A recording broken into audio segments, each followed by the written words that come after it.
بہت سے لوگوں کے لیے ہون پریگننسی ٹیسٹ کا رزلٹ دیکھنا انتہائی سٹریس کا باعث ہو سکتا ہے، خاص طور پر تب جب سامنے ایک بہت ہی ہلکی سی لکیر نظر آئے۔ کیا یہ واقعی کوئی خوشخبری ہے یا پھر صرف ایک نظر کا دھوکہ؟ آج کے اس تجزیے میں ہم مل کر اس الجھن کو سلجھانے والے ہیں۔ ہم سائنس کی مدد سے اس راز سے پردہ اٹھائیں گے کہ آخر یہ ہلکی لکیر اصل پریگننسی کا اشارہ ہوتی ہے یا پھر صرف ایک دھوکہ جسے ایواپوریشن لائن کہا جاتا ہے۔ چلیے شروع کرتے ہیں۔ ٹھیک ہے، آئیے ڈائریکٹلی اس سوال پر آتے ہیں، کیا یہ ایواپوریشن لائن ہے یا واقعی ایک پازیٹیو رزلٹ؟ یہ وہ سوال ہے جس نے نہ جانے کتنے لوگوں کو راتوں کی نیند سے محروم کیا ہوگا۔ ایک طرف امید اور دوسری طرف ڈھیروں شکوک و شبہات۔ جب ٹیسٹ سامنے ہو تو سب سے بڑا مسئلہ یہی ہوتا ہے کہ واضح نتیجہ نہ ہونے پر آخر کیا فیصلہ کیا جائے۔ اس فرق کو ٹھیک سے سمجھنا بالکل پہلا اور سب سے ضروری قدم ہے۔ تو سب سے پہلے اس حصے پر نظر ڈالتے ہیں۔ ایواپوریشن لائنز آخر ہوتی کیا ہیں؟ اصل میں ایواپوریشن لائن کسی خوشخبری کا اشارہ بالکل نہیں ہوتی، یہ ایک امپوسٹر ہے۔ جب ٹیسٹ سٹرپ پر موجود پیشاب سوکھنے لگتا ہے نا، تو یہ ٹھیک اسی جگہ پر ایک ہلکا بے رنگ یا ہلکا سا سرمئی سایہ چھوڑ دیتا ہے جہاں اصل ٹیسٹ لائن کو آنا چاہیے تھا۔ یہ بالکل ایک غلط نشانی بن جاتی ہے جو صرف اور صرف کیمیکل اور پیشاب کے سوکھنے کے عمل کا نتیجہ ہوتی ہے، اس کا کسی ہارمون سے کوئی لینا دینا نہیں۔ 10 منٹ، یہ نمبر اس پورے معاملے میں لٹرلی گیم چینجر ہے۔ اگر کوئی بھی ٹیسٹ کا نتیجہ 10 منٹ یا اس کے بعد پڑ رہا ہے تو اس نتیجے پر ہرگز بھروسہ نہیں کیا جا سکتا۔ اکثر ٹیسٹس کی ہدایت میں یہی وقت مقرر ہوتا ہے۔ اس مقررہ وقت کے گزر جانے کے بعد جو بھی لکیر نظر آتی ہے وہ زیادہ تر صرف پیشاب کے سوکھنے کا اثر ہوتی ہے۔ اس پر یقین کرنا غلط فہمی کا شکار ہونے والی بات ہے۔ اور یہ بات اس فرق کو واضح طور پر سمجھاتی ہے۔ ٹیسٹ کے لیے استعمال ہونے والا رنگ یعنی ڈائی کتنا اہم کردار ادا کرتا ہے، یہ جاننا بہت ضروری ہے۔ بلو ڈائی یعنی نیلے رنگ والے ٹیسٹس جب سوکھ جاتے ہیں تو ان کی ایواپوریشن لائنز بالکل ایک فینٹ پازیٹیو لکیر جیسی دکھنے لگتی ہیں۔ یہ کسی کو بھی آسانی سے دھوکہ دے سکتی ہیں۔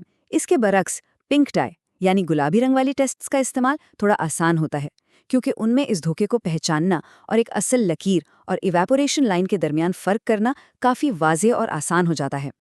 اب چلتے ہیں اپنے دوسرے حصے کی طرف، HCG ہارمون کی پہچان۔ آئیے ان امپوسٹر لائن سے ہٹ کر تھوڑا اصل پازیٹیو کی سائنس کو سمجھتے ہیں۔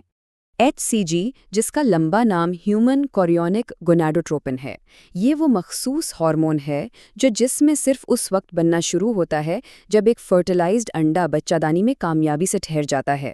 ہوم پریگننسی ٹیسٹ عام طور پر بہت زیادہ حساس اور جدید آلات ہوتے ہیں۔ ان کو بالکل اس طرح ڈیزائن کیا جاتا ہے کہ یہ اس مخصوص ہارمون کی انتہائی معمولی مقدار کو بھی فوراً پکڑ لیں۔ اگر یہ ہارمون جسم میں موجود ہے تو ہی ٹیسٹ کی لکیر اصلی ہوتی ہے۔ چلیے اگلے حصے کی طرف بڑھتے ہیں اور دیکھتے ہیں کہ اصل ہلکی لکیر بننے کی وجوہات کیا ہیں۔ ایک ٹرو پازیٹیو اتنا ہلکا کیوں ہو سکتا ہے؟ اصل ہلکی لکیر بننے کی 3 بڑی اور عام وجوہات ہیں۔ پہلی اور سب سے عام وجہ ہے وقت سے بہت پہلے ٹیسٹ کرنا۔ اگر ماہواری کے مس ہونے سے پہلے یا بالکل فوراً بعد ٹیسٹ کر لیا جائے تو جسم میں اتنی مقدار میں HCG ہارمون جمع ہی نہیں ہو پاتا جس سے گہری لکیر بن سکے۔ دوسری وجہ ٹیسٹ سے پہلے بہت زیادہ پانی پینا ہے جس سے پیشاب پتلا ہو جاتا ہے۔ اور تیسری وجہ بذات خود کچھ ٹیسٹ کٹس کی عام کوالٹی ہوتی ہے، کیونکہ کچھ ٹیسٹ اتنے حساس نہیں ہوتے کہ کم ہارمون کو ٹھیک سے پکڑ سکیں۔ تو یہاں سب سے اہم نکتہ یہ ہے کہ دن بھر زیادہ پانی پینے سے پیشاب کا سیمپل پتلا ہو جاتا ہے۔ اس لیے سب سے بہترین اور ٹھیک نتائج دن کے آغاز میں حاصل ہوتے ہیں، یعنی صبح اٹھتے ہی پہلا پیشاب جو سب سے زیادہ گاڑھا ہوتا ہے اس پر ٹیسٹ کرنا سب سے مفید اور کارگر حکمت عملی ثابت ہوتی ہے۔ اب آتے ہیں اپنے چوتھے حصے پر، اگلے اقدامات۔ جن لوگوں کو اس ہلکی لکیر کا سامنا ہے انہیں ایکچولی میں کرنا کیا چاہیے؟ ایسی صورتحال میں لاجیکلی پہلا قدم یہ ہے کہ ٹھیک 2 دن انتظار کیا جائے اور پھر دوبارہ ٹیسٹ کیا جائے۔ اس کے ساتھ ہی ساتھ ایک مسنّد ڈاکٹر کو اس بارے میں آگاہ کرنا انتہائی ضروری ہے۔ ایک ماہر ڈاکٹر مناسب پری نیٹل وائٹامنز اور ابتدائی دیکھ بھال کے حوالے سے بہترین رہنمائی فراہم کر سکتا ہے۔ اس کے علاوہ خون کا ٹیسٹ یعنی بلڈ ٹیسٹ کروانا زیادہ مفید ہے، کیونکہ خون کے ٹیسٹ عام یورین ٹیسٹ کے مقابلے میں HCG کی بہت ہی کم مقدار کو بھی نہایت درستگی سے ڈیٹیکٹ کر سکتے ہیں۔ 48۔ اب یہ نمبر تھوڑا غور طلب ہے۔ یہ صرف ایک عدد نہیں بلکہ سائنس کی بنیاد پر ایک بہت اہم حقیقت ہے۔ پریگننسی کے شروعاتی دنوں میں جسم میں HCG ہارمون کی سطح عام طور پر ہر 48 گھنٹے یعنی ٹھیک 2 دن میں دگنی ہو جاتی ہے۔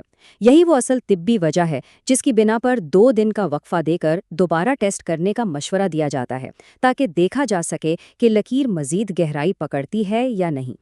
اس کے علاوہ کیمیکل پریگننسیز کے بارے میں جاننا ابتدائی ٹیسٹنگ کے نتائج کو سمجھنے کا ایک اور نہایت اہم پہلو ہے۔ جو لوگ ٹیسٹ کے نتائج کے حوالے سے ہر ممکن صورتحال سے آگاہ رہنا چاہتے ہیں، ان کے لیے اس حقیقت کے بارے میں تحقیق کرنا اور علم حاصل کرنا پوری تصویر کو سمجھنے میں کافی مدد دیتا ہے۔ ان تمام علمی وجوہات اور تفصیلات کے باوجود جو سب سے بنیادی بات ہے وہ وقت کی ٹھیک پابندی ہے۔ کسی بھی ہوم پریگننسی ٹیسٹ کو ہمیشہ پیکٹ کی ہدایت میں دیے گئے ٹھیک 3 سے 10 منٹ کے مقررہ وقت کے اندر ہی پڑھنا چاہیے۔